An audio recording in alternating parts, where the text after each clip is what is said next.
amis, c'est Abéjon pour une nouvelle vidéo. Aujourd'hui, on va faire le top 6 des transformations de Dragon Ball. Ce top 6 a pour quelques buts répondre à des questions, pas de vous les abonnés, mais des questions de débat et aussi d'un youtubeur que j'ai vu qui raconte n'importe quoi. Et c'est pour répondre. Et aussi, vous avez remarqué ça. Oui, mes cheveux, je viens juste de me laver. Donc, je fais cette vidéo maintenant car je veux la faire maintenant, tout simplement. Bon, le débat que je vous disais que je vais répondre, c'est le débat SSJ 4 versus SSJ Blue. Et le youtubeur, je vous en parlerai quand... Je vais pas appeler le nom du youtubeur, mais je pense que vous allez trouver, je pense. Enfin, le youtubeur en question va se reconnaître, mais il regarde pas mes vidéos. Bon, en 6ème position, je mettrai le SSJ 4. Oui, je dis que le SSJ 4 est moins puissant que le SSJ Blue, car je crois que le débat est venu parce que le SSJ 4 est plus puissant que Dragon Ball GT, mais ça veut pas dire que le SSJ... En fait, ça veut rien dire ce truc, que le SSJ 4. Et c'est vrai que le SSJ 4 est la transformation de Dragon Ball GT. Le SSJ Blue, je vous rappelle, n'existait pas à Dragon Ball GT. Vous êtes tous d'accord avec moi? Il n'existait pas à Dragon Ball GT. Donc, Dragon Ball Super, qui est la dernière série de Dragon Ball, et ben il y a eu... Non, c'était dans le film Dragon Ball Z, la résurrection de F, qui a apparu le SSJ Blue. Mais le SSJ 4, c'était dans Dragon Ball GT. Mais le SSJ Blue est plus puissant car c'est un niveau divin. Voilà. Donc je mets le SSJ 4. En 5ème position, le SSJ Blue. Le SSJ Blue normal. Qui était atteint dans le film La Résurrection de F.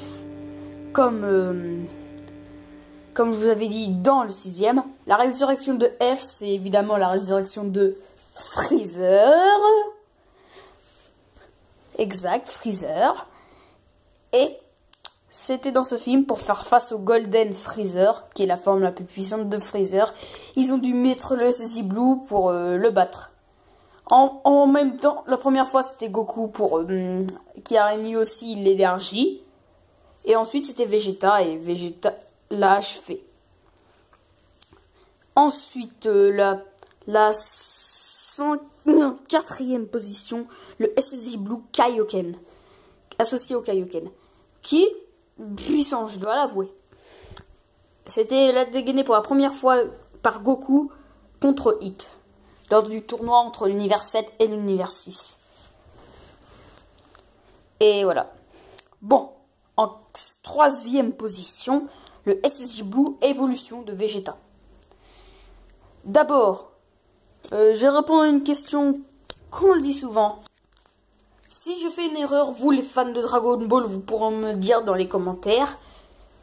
Et ben, moi je dis que le SSJ Blue pardon pour le petit ombre, je dis que le SSJ Blue à évolution est plus puissant que le SSJ Blue associé au Kaioken.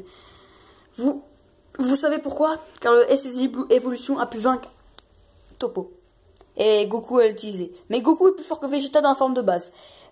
Mais là, on parle de transformation, pas de personnage. Juste la transformation SSJ Blue Evolution, est meilleur que le SSJ Blue Kaioken. Par contre, Goku SSJ Blue Kaioken versus Vegeta SSJ Blue Evolution, c'est la même puissance. Vu que Vegeta a fait plus haut et Goku est plus haut, Vegeta a pu se rapprocher de Goku et ainsi avoir la même puissance que lui. Exactement. Bon. Ensuite, en 2ème position, l'Ultra Instinct non maîtrisé. Pour moi, c'est à le niveau d'un dieu de la destruction. Voilà, d'un dieu de la destruction à peu près moyen, on va dire. De la destruction moyen, c'est-à-dire Toppo, on va dire. Non, même pas Toppo, non, car elle a pu vaincre Kefla. Elle a pu vaincre Kefla. Kefla, elle n'a pas pu vaincre Jiren, donc ça veut dire que c'est pas plus puissant que Vermoud. Ou peut-être de même force, parce que Jiren est plus puissant que Vermoud. Donc non. Ultra Instinct non maîtrisé, 2ème position en tout cas. En 1ère position, roulement de tambour. Ultra Instinct maîtrisé. Cette forme qui est la forme maîtrisée de l'Ultra Instinct, comme le dit le prénom de la transformation. Voici cette version est n'importe quoi. C'est what the fuck, c'est n'importe quoi. Et avant de dévoiler le youtubeur qui a dit ça, pas dévoiler, mais de dire ce qu'il a dit, je voulais vous remercier avant de dire ce qu'a dit le youtubeur à propos de l'ultra instinct maîtrisé, mais avant de dire que le youtubeur qui a dit ça au niveau de l'ultra instinct maîtrisé, et désolé pour la dernière séquence, qui servait à rien et qui servait à rien totalement. Et si ça vous dérange, dites-le moi dans les commentaires. S'ils sont activés, bien sûr. Bon, je voulais vous remercier pour les 19 abonnés. Si on en a 20, je ferai une vidéo spéciale dessus. Mais vous vous remercier sur les 19 abonnés. Et dans la vidéo des 20 abonnés, je remercierai quelqu'un qui, grâce à lui, j'ai pu atteindre. Quand j'avais 10 abonnés, il m'a pu élever à 19 pour l'instant. Et quand il m'aura élevé à 20, je vous dévoilerai qui c'est. Mais bon, ultra instinct maîtrisé pour le truc qu'il a dit, le youtubeur.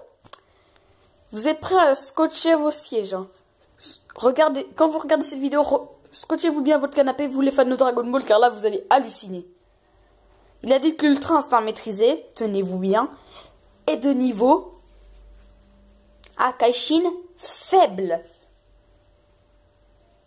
Oui, vous avez bien entendu. Akaishin faible. C'est n'importe quoi. Car Jiren, oui, Jiren est plus puissant que Vermoud, non? Vous voyez où je veux en venir? Goku en ultra instinct maîtrisé a réussi à le vaincre. Ça veut dire que Jiren et Vermoud, je vous le signale, est un Akaishin de niveau très élevé.